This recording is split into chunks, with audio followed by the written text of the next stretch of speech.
Bonjour à tous, heureux de vous retrouver pour le quatrième volet de cette série sur les grands noms du droit.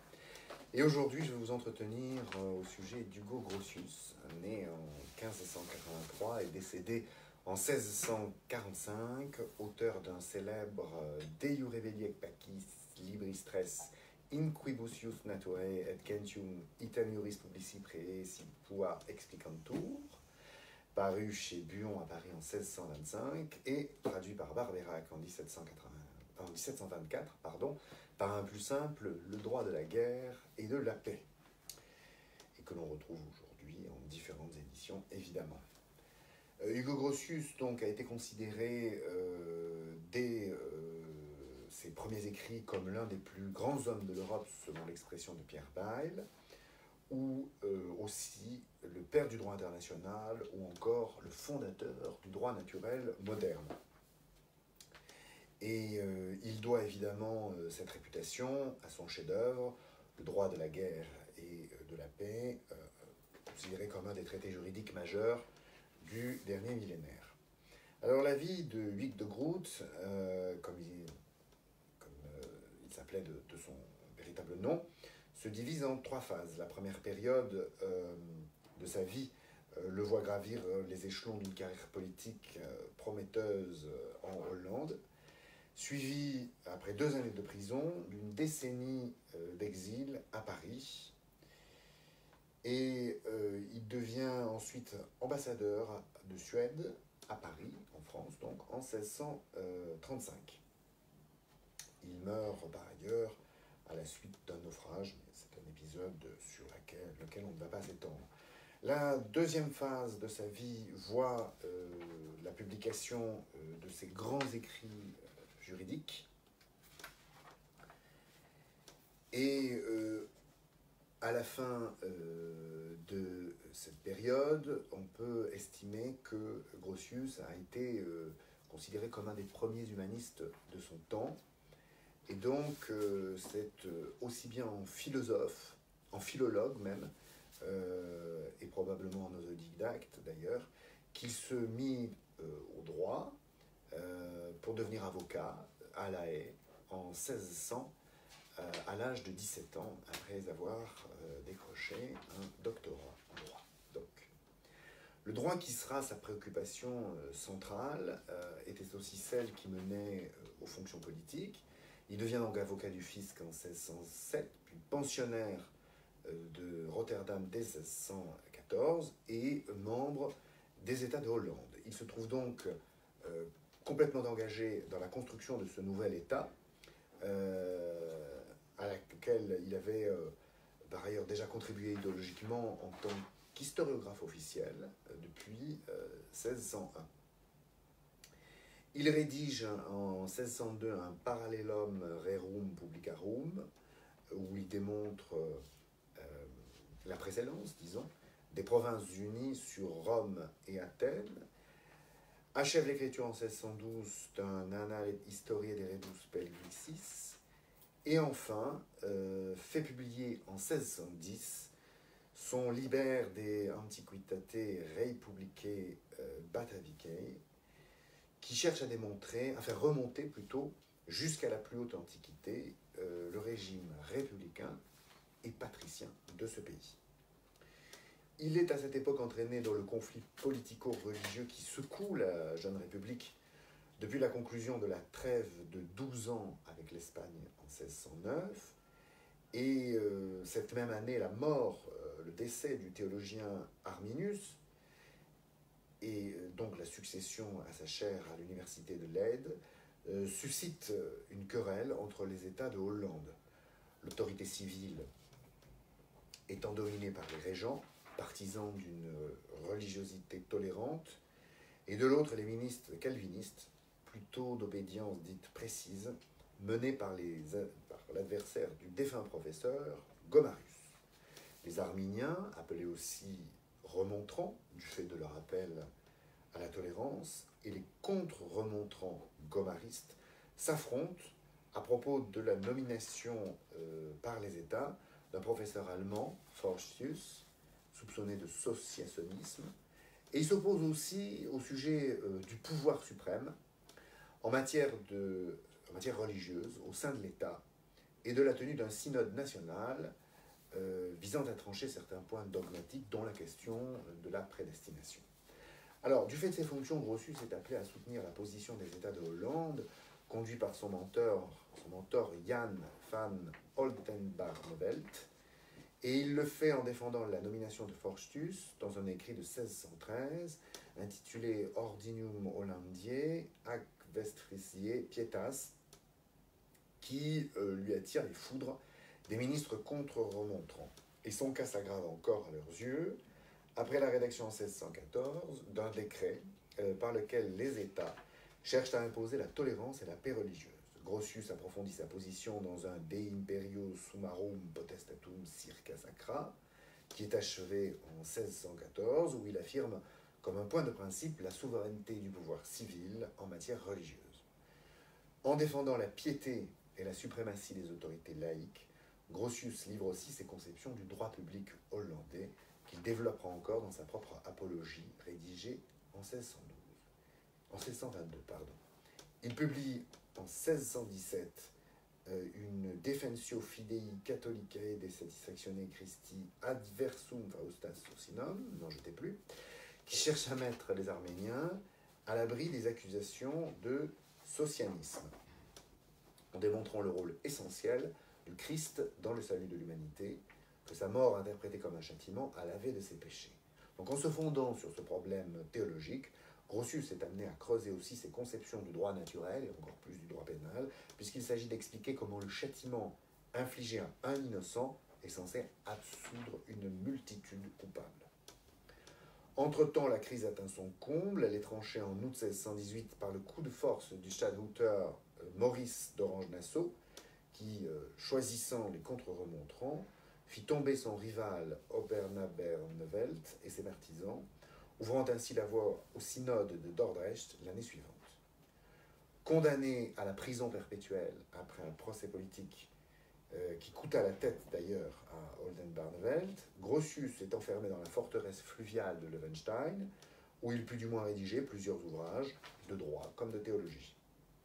Il faut mentionner une introduction au droit hollandais qui aura une destinée singulière, puisqu'elle est écrite en langue nationale, à l'intention de ses enfants, l'Inleiding tot de Hollandsche Rechtsgeleerdheid, qui porte sur le droit privé, principalement le droit des personnes, les droits réels et les obligations.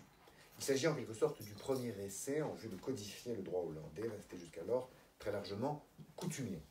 Grotius s'inspire du plan des instituts romaines, tout en imprimant à l'ensemble la logique des droits subjectifs. L'ouvrage sera publié en 1631 et son succès immédiat fera bientôt naître une tradition juridique particulière, le droit romano-hollandais, lequel d'ailleurs tiendra lieu de code jusqu'au XXe siècle en Afrique du Sud, et son influence indirecte à travers Vinus et Potier sur le code Napoléon n'est pas tenue pour négligeable.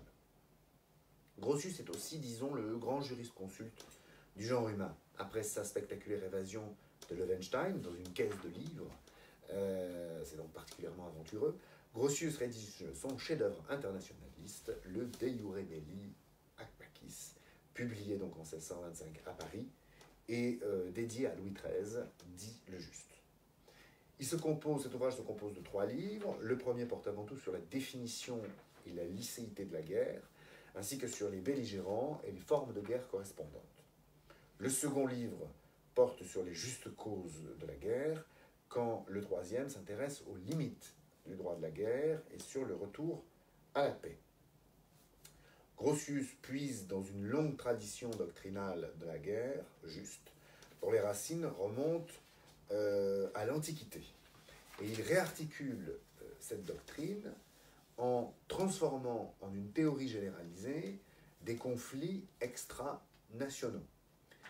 Il vise donc ainsi à embrasser l'ensemble des différends qui peuvent surgir entre personnes dépourvues de juridiction commune pour les trancher, et réduites dès lors à poursuivre leurs droits par la force. La guerre, conçue de façon très large comme une voie de droit, prend de ce fait la place d'une action judiciaire dans cette sphère juridique supérieure, soustraite aux droits nationaux, où règne seul le droit de la nature et le droit des gens. Grotius concrétise ce droit sous la forme d'un système complet de droits subjectifs que toute personne humaine, de quelque condition qu'elle soit, est habilitée à faire valoir, si nécessaire au moyen de la contrainte armée, et qui correspondent ainsi du même coup à un inventaire complet des justes causes de guerre. Ces causes, et qu'elles contrastent avec les simples mobiles politiques à raison de leur teneur juridique, présupposent donc toujours une atteinte à un droit subjectif et relèvent de 4 catégories générales que l'on peut classer comme suit: légitime défense, revendication d'un droit réel, poursuite d'un droit personnel et infliction d'une peine. Les 4 ensembles forment un corpus de droit naturel assorti sur certains points par les règles de droit des gens. Examiné donc au 2e livre, ce droit de fond est complété au 3e par une procédure d'exécution issue du droit naturel et en partie du droit des gens, double jeu de normes, disons, appelé à circonscrire les effets de la guerre en la ramenant à une publication coercitive réglée. Et c'est en quelque sorte le 2e livre qui constitue le centre de gravité de l'ouvrage, lequel forme près de la moitié du volume. Ce livre détermine avec une rigueur absolue les justes causes de guerre, mais à cette fin même, il entend être également une théorie générale du droit naturel.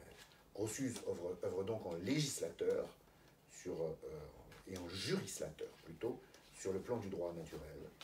Il développe donc une théorie de la légitime défense, puis une théorie des droits absolus, un droit des obligations conventionnelles comme délictuelles, et enfin une théorie du droit pénal. De ces ensembles donc de normes objectives dérivent autant de droits subjectifs, lesquels sont exerçables par tout individu en l'absence de juridiction étatique. Cela vaut même pour la compétence pénale que Grotius considère dans son essence comme naturelle. Tous ces droits sont dès lors inhérents à la personne humaine, immédiatement insérés dans un ordre juridique naturel aux dimensions de l'humanité. Le droit de la guerre et de la paix grossien est donc régi par ce droit naturel auquel s'ajoutent ponctuellement des normes de droit des gens. Les deux constituent ensemble un nouvel espace juridique qui préfigure le droit international, mais reste au demeurant distincts par leur fondement de validité comme par leur champ d'application. Le droit naturel émane de la nature humaine, conçue comme rationnelle et sociable, et il détermine un ordre juridique fondamental, universellement valable, et en dehors de toute puissance publique instituée. Le droit des gens est donc d'origine positive, il résulte de la pratique concordante des nations à l'échelon régional ou universitaire sur des points d'utilité commune. Il complète ainsi, par voie d'accord tacite, les principes de justice naturelle dans un monde où des organismes politiques particuliers viennent se superposer à la communauté originelle du genre humain. Du fait qu'il s'agit de 2 sources de droit non écrits, Grotius prend grand soin d'en prouver la réalité, contre les objections, disons, d'un réalisme sceptique qui ne reconnaît d'autre droit que celui édicté par un pouvoir effectif. Le droit naturel s'établit soit par déduction rationnelle, soit par le consentement des nations civilisées. Le droit des gens, par l'usage continuel des nations et par le témoignage aussi d'auteurs compétents. L'attention de Grotius se porte surtout sur le droit naturel qui conditionne tout son édifice juridique, et c'est à son propos qu'il formule l'hypothèse dite impie, selon laquelle le droit naturel est si certain qu'il vaudrait même si l'on admettait que Dieu n'existait point. Et il ajoute que ces règles sont si absolues que Dieu lui-même ne saurait les modifier. En réalité, ces conceptions du droit naturel comme du droit des gens coïncident en substance avec celles d'un Suarez ou d'un Molina et s'inscrivent ainsi dans le sillage des théologiens juristes espagnols du XVIe siècle. Nul ne doute que son droit de la guerre et de la paix ne soit profondément redevable à une longue tradition qu'il fait culminer, disons dans une grandiose synthèse. Mais s'il fut ainsi, avant tout, un point d'aboutissement, il ne manquera pas d'engendrer plusieurs développements nouveaux grâce à sa structure et sa texture particulière. Il conditionne d'abord directement l'émergence dès le milieu du XVIe siècle XVIIe siècle, pardon, dès le milieu du XVIIe siècle, de la discipline du droit international et contribuent aussi à donner leur visage moderne à certaines disciplines juridiques déjà existantes, telles le droit pénal ou le droit civil, qui s'est nourri à son droit privé naturel, extrapolant la pensée systématique des grands romanistes. La future doctrine des droits de l'homme doit plus à son système naturel de droit subjectif que ne le suggèrent ses positions politiques très conservatrices.